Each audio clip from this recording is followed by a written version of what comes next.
This episode is brought to you by The Honeymoon Playbook. The Honeymoon Playbook offers ideas for sex, romance, and play. This Amazon best-selling and award-winning book is written by our very own sex educator and relationship coach, Marie-Claire Tauvette. Check it out on Amazon and go get your copy today. Honeymoon Playbook, light a romantic fire in your relationship.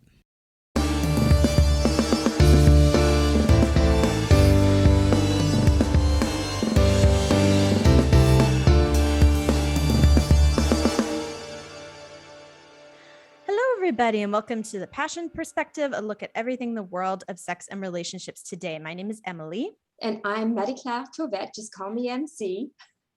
And today we have Alina Frank joining us. So a little bit of background about Alina. So for close to 2 decades, Alina Frank has trained, mentored, and certified hundreds of EFT practitioners through the EFT Tapping Training Institute, which she founded with her husband, Dr. Craig Weiner. She's the best-selling author of How to Want Sex Again, Reclaiming Intimacy with EFT, and has been a contributing author of 8 books on EFT, including the Clinical EFT Handbook. So along with her husband, she produced the Science of Tapping film project, which helps practitioners convince skeptics and decision makers in institutions and agencies. When she isn't assisting others in the art, science, and businesses of EFT, Alina enjoys a rural life spent clamming, salmon fishing, crabbing, and gardening on an island in the Puget Sound in Washington state. That sounds idyllic, I have to say. That sounds amazing. Yeah, it's nice. I was just telling MC that it's nice until it starts to rain a lot here, and then not so nice. Yes. But it's like Oprah. If the weather was perfect, everybody would want to live here. So we're good with the rain. We're good with the rain. Yes, I've heard a lot about the rain. Okay, so we want to tell the world about EFT, emotional freedom technique, and also how it relates to sexuality. And you were one of those women that just did not want to have sex.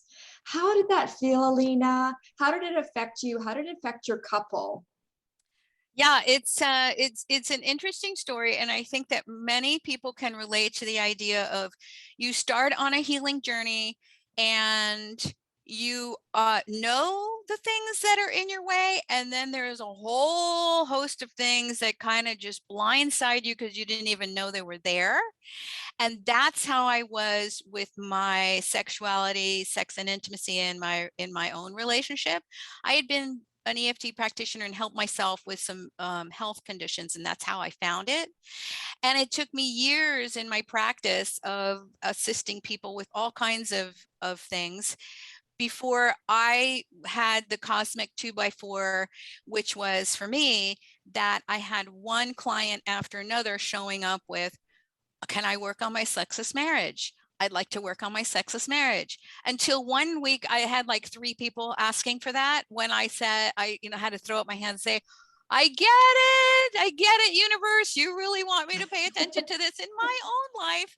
And I had to work just to get through the resistance of looking at it.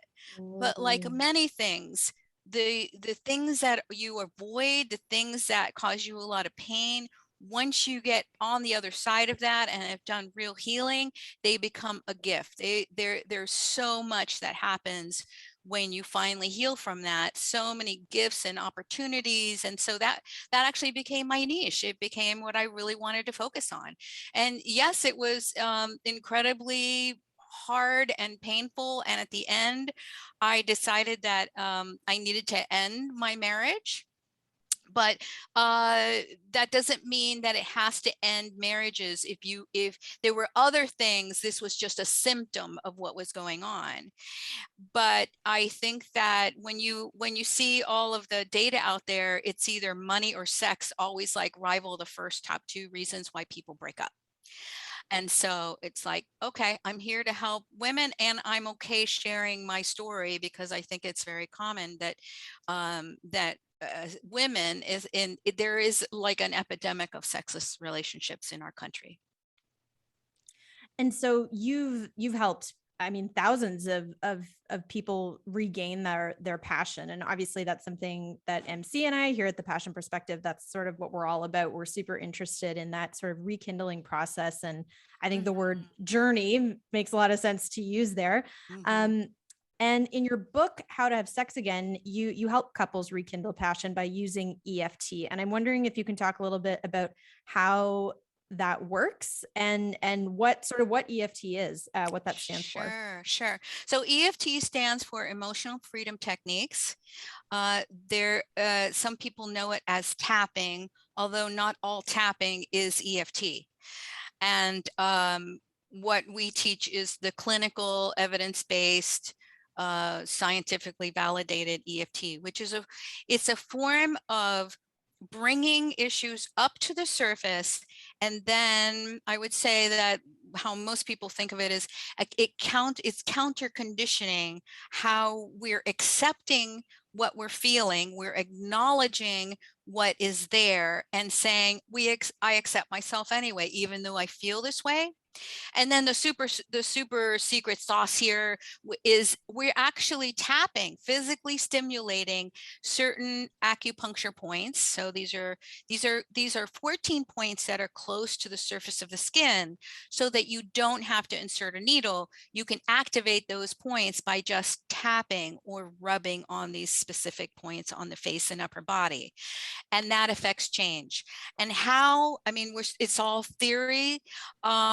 I think that what the founder said about EFT is that emotions create a sort of a block or a disruption in our energy system. And so what we're doing when we're applying EFT through the statements, through the tapping, we're actually reversing that block, eliminating that block, letting the energy flow, and then we feel differently about the issue. So it's not like we completely forget, it's that we have a completely different emotion around it. So negative emotions cause this sort of conflict in our bodies. And so we are looking at that and safely and gently approaching those things that are still there, that are maybe hidden to us. And then it releases, and it happens very, very quickly. And so there are over 100 studies on it. And even though it's so weird looking that a lot of people dismiss it, I think the science is really there. And that's why I went on to beg my husband, who really loves the science behind all of this. I begged him, let's do some kind of something to support practitioners who are trying to get the word out, but it's being dismissed because of that it looks so weird. It just looks really woo-woo. Yeah. It does look woo. And the first time I did it, I was feeling, oh, this is weird. But you know what, MC, open yourself up and try this. Absolutely. Just open up and see if this works. Absolutely. And the first time I did EFTs, because I had a headache. I was I had migraines all the time, and the migraines went away. If I catch it at the beginning, it does it every time. I don't have to take pills. I don't have to miss work. I can just do EFT and it just works beautifully. And I get everybody at the office to do EFT. And it works for most of the people that really try, like the ones that believe and try it. If people block their minds and say this doesn't work, I'm imagining it might work for some of them, but from my experience, it didn't work for all of them. Is there something to that? Yeah, there's something called the apex effect, which is something that we recognize happens in EFT, and that is it's just simply cognitive dissonance. You've been worried about this problem. You've been afraid of it. You've been struggling with it. It's caused you all this stress. What do you mean that a few minutes of tapping is going to get rid of that completely? And so one of the things that you can do is just, even though I don't even believe it's going to work, so you can actually address that issue right up front and say, I don't believe this is going to work.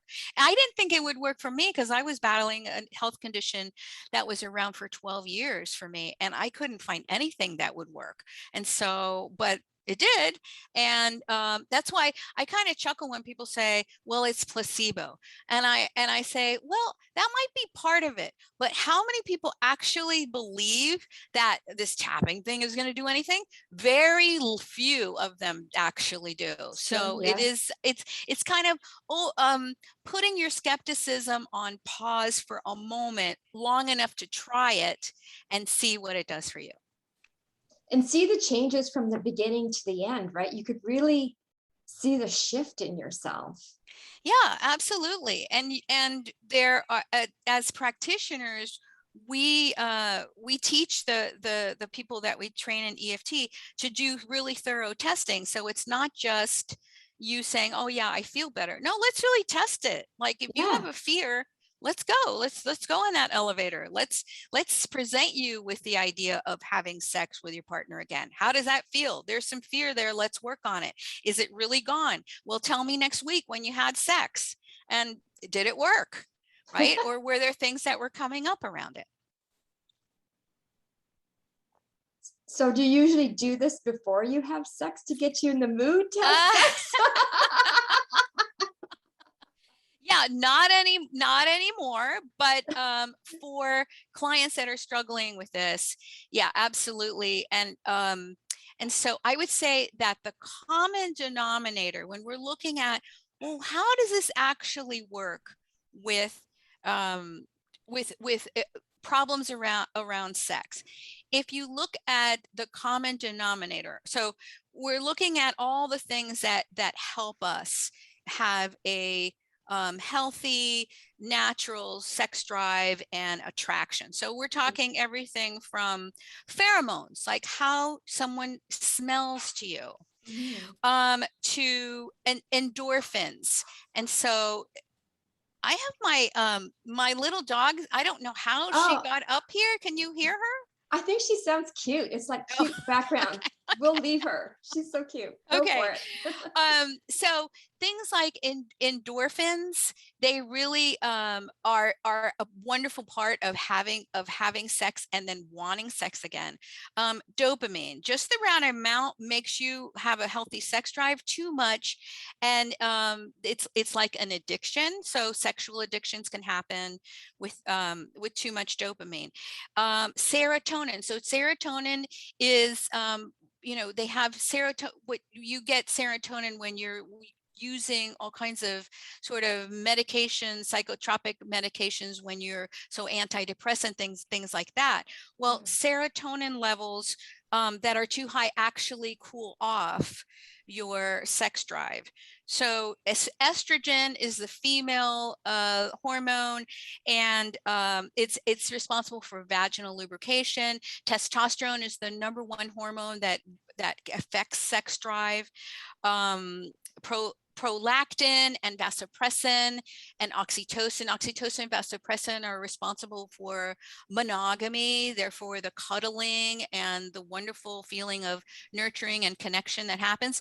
Well, all of the things that I just listed are affected by stress.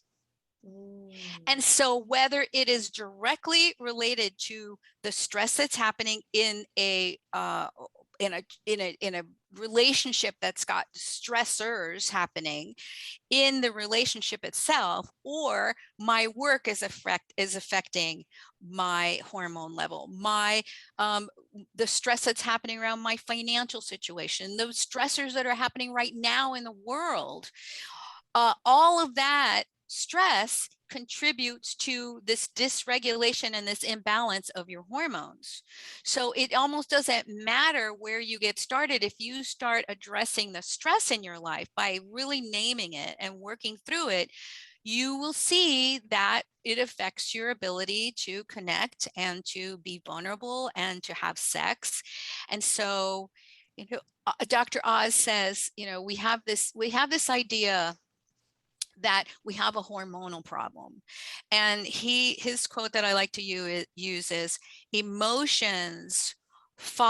hormones follow your emotional state. So emotions have a absolute connection to what's happening hormonally in our minds and our bodies. And so getting really looking at the stress and dealing with it will leave us in a better place to be able to feel more sexual and to engage and to connect with our partners. Okay, let's help our listeners and viewers get rid of stress. So let's pretend that I am a mom. I'm an old gal, but let's just pretend I'm a mom for a minute. I'm stressed out. I've just had, I have 3 kids and they're driving me crazy. My husband's driving me crazy. He wants sex all the time. By the time I want to have, I don't even feel like having sex because I'm too tired. Right. I am stressed because I'm working also, and it's the pandemic. It's, the pandemic, most of it's gone by, but I'm still have Right. like some leftover feelings from it. I still have stress from that. Yeah. So can we actually do the tapping and the EFT and see how that is going to work on us? Can we Right. try it So together? yes. So my questioning in clinical, scientifically validated EFT is to drill down from that global, like Right? everything's bothering me, Yeah. to let's figure out which one can we start with. And it doesn't mean that you're going to have to tap on all of the others, because Right. we have this thing called the generalization effect that takes place, which will Right. help with all of the rest of it. Right. So now I'm going to ask you, MC, or we'll call you Susie Client. Susie. Susie Client. So Susie Client, of all the things that you just mentioned, tell me which one is bothering you the most. I'm just tired. You're I'm tired. just tired. Yeah. Is anything in your life making you tired? The kids waking up in the kids. middle of the night. Yeah, Okay. I'm tired. I'm exhausted. Did that happen recently where they woke you up in the middle of the night? Yes, last night. Okay. And so thinking about them waking you up, and that's why you're tired, do you feel any emotion around? Yeah, see, it's making me even more tired. It's making me feel even more Okay. tired. Yeah. Is there anger, sadness, fear, shame, guilt, embarrassment? I think there's. Yeah. And so anger, sadness, fear, shame, guilt, embarrassment, or a different emotion? I'm thinking I feel a little bit of anger and a little bit of shame because I'm not on the top of my game. Okay. So I heard shame. You said there was something else? Just shame and yeah, I'm just not on top of my game. Shame and I'm angry. I'm angry. Okay. Is the shame stronger or the anger stronger? I think the anger is stronger. And anger at who? At the situation, I think. Like at Okay. the situation I'm in. And tell me 0 to 10 on the anger. Probably 8. Do you feel that anywhere in your body? I feel it in my chest, Okay, my lungs. great. All right, I'm going to have you tap on the side of your hand. You're going to take 4 fingers of your dominant hand, tapping on the side of your non-dominant hand. And the power with real EFT is for me to use your words exactly, or as close to what you're thinking and feeling as I can. And so I'm going to say, please interrupt me, correct me, tell me if you'd like to say it in a different way, but I'm going to have you repeat the words that I heard you say. But if I'm wrong, let me know. So even though I feel all of this anger in my chest, I feel all of this anger in my chest. just thinking that last night my kids woke me up. Just thinking last night that my kids woke me up. And I feel so tired. I feel so tired. I'm not at the top of my game. I'm not at the top of my game. I deeply and completely accept myself. I deeply and completely accept myself. Even though I feel all of this anger. Even though I feel all of this anger. About this situation. About the situation. My kids woke me up last night. My kids woke me up last night. I'm tired and I'm not at the top of my game. I'm tired and I'm not at the top of my game. I deeply and completely accept myself. I deeply and completely accept myself. Even though I feel tired. Even though I feel tired. And I feel all this anger in my chest. And I feel all this anger in my chest. My kids woke me up last night. My kids woke me up last night. I'm not at the top of my game. I'm not at the top of my game. I deeply and completely accept myself. I deeply and completely accept myself. Good. Now you're going to take 4 fingers and tap at the very top of the head. And you're going to say this anger. This anger. 2 fingers at the start of the eyebrow. This anger. This anger. 2 fingers at the side of the eye. This anger. This anger. Under the eye. This anger. This anger. Under the nose. This anger.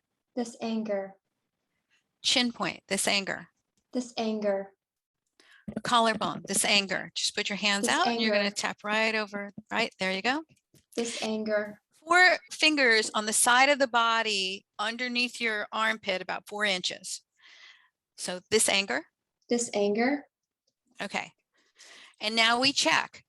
Is it still anger? Still in your chest, thinking about your kids woke you up last night, 0 to 10. And what we want to try to do is get that as close to a 0 as possible. Now, what tends to happen in an EFT session is you'll have another thought. You'll have another connection. That is your subconscious mind telling you, oh no, that's just the superficial layer. Actually, what this has to do with how I can't ask for what I need. And where did that start? That started in childhood. And I can't ask for what I need because this is related to my uncle taking advantage of me and and sexually inappropriate with me, telling my parents, and my parents ignored me. And that is connected to my sex life today without even knowing that it's there. Right. So that is the power and the beauty of real clinical EFT, is that it gets you to what this is really about. And so are there things that you can do on your own? Absolutely. For the sexual abuse in childhood, for, I mean, the statistics, 1 in 4 girls, 1 in 6 boys will have some sort of sexual injury before they are 18. And so that the things, there are things that when we're talking about a scale of sexual injury, we have, I just got the heebie-jeebies sitting on my uncle's lap, to all the way to, yeah, complete sexual assault, sexual, incest and things like that. And so there are things that you can work on yourself, but I really encourage people that are listening to this, seek help from a professional, a trauma trained, skillful, certified practitioner, maybe one who's even licensed in mental health, that can help you with some of the other things that are really underneath all of this. And for that, you really do need to have it unpacked safely and gently with a practitioner. So this kind of sounds to me, just because I'm brand new to, like, many of our listeners, this is the first time I've heard about EFT. Yeah. And it sounds almost like a cross between like psychotherapy and, as you were saying earlier, like a almost like a, not a superficial version of acupuncture, and that it's not as effective. I just mean in terms of on the skin, like superficially on the skin. Is that, would you say that's accurate-ish, or is there another component that you think it's important people know about when it comes to EFT that makes it different from either of those other kind of practices? Right. I would say that if you're talking about a cognitive, somatic, energetic release modality is the way that I would say it. So we have the cognitive piece. So there are lots of licensed mental health healthcare professionals that we train. And so they do this in the context of psychotherapy. We have coaches that we train, that we show them the line where this isn't what you do, but coaching your clients is, and here's where that line is.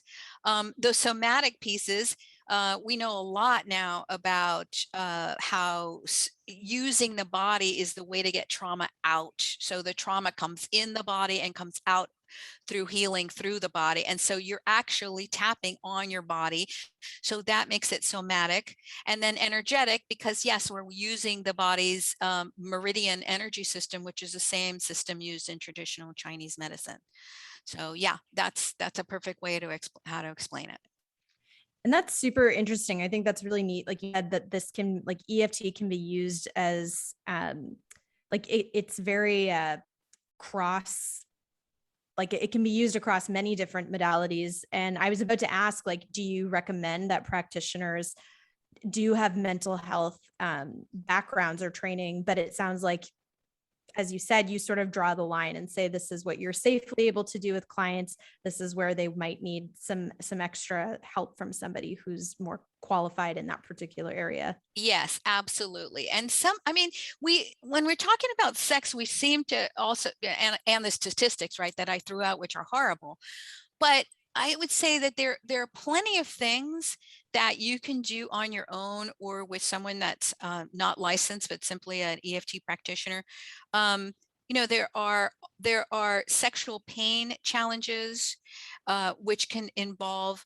I've worked with some clients that, yes, they had physical pain that was diagnosed by a doctor as like a form of vaginismus, which is painful penetration. And they were seeing a doctor at the time. And so there wasn't any medical reason why this was going on. When we went and looked at what was happening in the relationship, it was that she felt her partner had violated a boundary. And so her body created the response for that. And we worked on it. And lo and behold, it went away and she no longer had that. So there's also sexual arousal challenges. So people don't feel aroused. And so that could come from all kinds of, that could be like hypo aroused or hyper aroused, like erectile dysfunction and premature ejaculation, two ends of the spectrum, right? So I've worked with men who it looked like, you know, there was nothing physiologically wrong and they had seen a doctor for it. It went back to the premature ejaculation. I've had a number of men that had this where as teenagers, they were self-pleasuring and got caught. And so subconsciously, they're like, hurry up, hurry up, hurry up. We don't want to get caught. They didn't realize that was in there. And then so that's premature ejaculation. The erectile dysfunction came from for some clients, it came from the first sexual encounter that they ever had, where it didn't go well and their partner made a comment about it. And so that was what was going on, that shame, I'm not going to perform, and all of those things. So what to look for here? Look for your first sexual encounters. You know, how did those go for you? What's going on in your relationship right now? What are those stressors that are conflicts that are showing up in the bedroom? It's a symptom of the challenges that you're having in your relationship and your marriage. So those are good places to that you can, if you don't have a lot of sexual injury, sexual childhood abuse, you can absolutely work on your own. And then there's something called secondary gains, which is if we've had to deal with an issue for long enough, we have this sort of self-defense mechanisms around it, where there might be some hesitation, mostly unconscious, that we don't want to kind of get over it. There's a part of us that is safe. And so what makes you feel unsafe having sex with your partner? What if you go back to that part of you that is fully sexual again, what is the fear there? And for women, it could be as simple yet illogical as, I'm going to get pregnant. Even for women that are way past when they can get pregnant, they're menopausal already, and maybe they had an abortion from an unwanted encounter, or the child, so they had an abortion, and their feelings of regret and shame and all of that prevent them from having sex because of the thought that they might get pregnant. So what would you be working on then? The emotion that you had back then, would you take them back to that time? So if you can think back on that time and ask yourself what you're feeling now about it, right, is the perfect way to start. Yeah, that sounds logical to me. I find that most of my clients, Alina, they are the ones that aren't keen to have sex. I ask them questions, and most of them didn't see their parents loving each other. They didn't see the passion that they had for each other. They didn't even know that their parents were really having sex sometimes. Yeah. So what can you tell me what we would do for that, and what kind of what would be tap on? What would be the emotion that we would be working on in that case? Yeah, you could ask them, how does it feel that you didn't get to see that? How do you know, how does that feel to you now, knowing that that was the role model? And if you do want to change it, imagine yourself having sex with your partner, or imagine yourself initiating sex with your partner. What comes up? Okay, great. That's a great negative emotion that we're going to work on.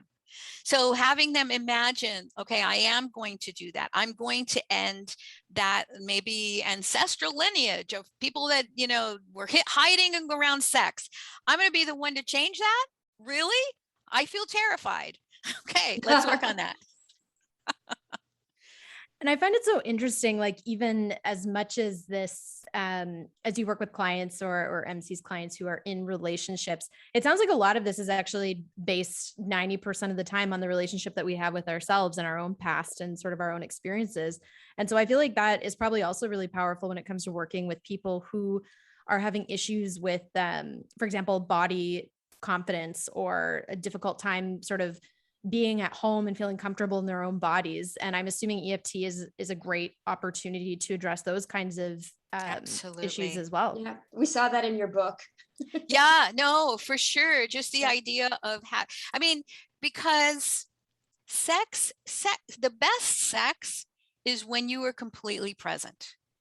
Yes. And sometimes sex is ridiculously funny. You know, we have bodies do things, sometimes beyond our control.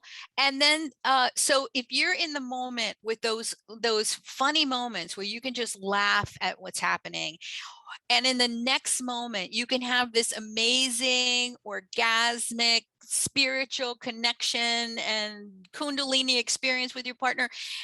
That is the best sex. And what takes you out of that is all of the thoughts in your head, the monkey mind telling you, oh, this is wrong, this is dirty, I'm too fat, I'm too thin, my breasts aren't big enough. You know, all the things that we tell ourselves, they get in there. And so, yeah, can you have someone tap before even like, oh, I think we're going to have sex tonight. Okay, like what am I worried about? What's scaring me? What's going on that I need to set aside? What stressors have I had in my day that I need to process so that it doesn't show up as my, you know, frozen or stressed out or monkey mind that's going to happen once I get in bed. Thanks so much. This has been so great. I think we're just touching the edge of this, right, Emily? I think we've got so many questions to ask you, I have Alina. so many more questions too, because like you said, I loved at the beginning, sort of this focus. I think it sounds like a challenge for a lot of people is getting over that sort of woo-woo-esque feel to things, but it sounds like you said, like there's so much science behind it. And I'm so curious about that, but I feel like, yeah, this could be like a 3-hour long discussion, but and Emily, we're going to tap together. After this, we're going to tap. We're going to do some tapping. Good. Tap with your friends, tap with your partners. Absolutely. That's Anyways, right. It's so great to have you on our show. We'll have you back if you don't mind. We'd really love it if you could come back on the Passion Perspective. Yeah, that would be fun. Yeah. And for now, before we do that, can you tell people, Alina, where they can find you, where people can find more information if they're interested about learning more about EFT, all of that good stuff? Yeah. So my main website is EFTtappingtraining.com. If people want to check out the science, they can go to scienceoftapping.org. That has a bunch of the studies. And I have a certification program for people that want to just specialize in working with sex and intimacy and relationships. And so there's a directory of the coaches that they can work with there. And the website for that is EFT for relationship. No, that's not it. EFTrelationshipcoach.com.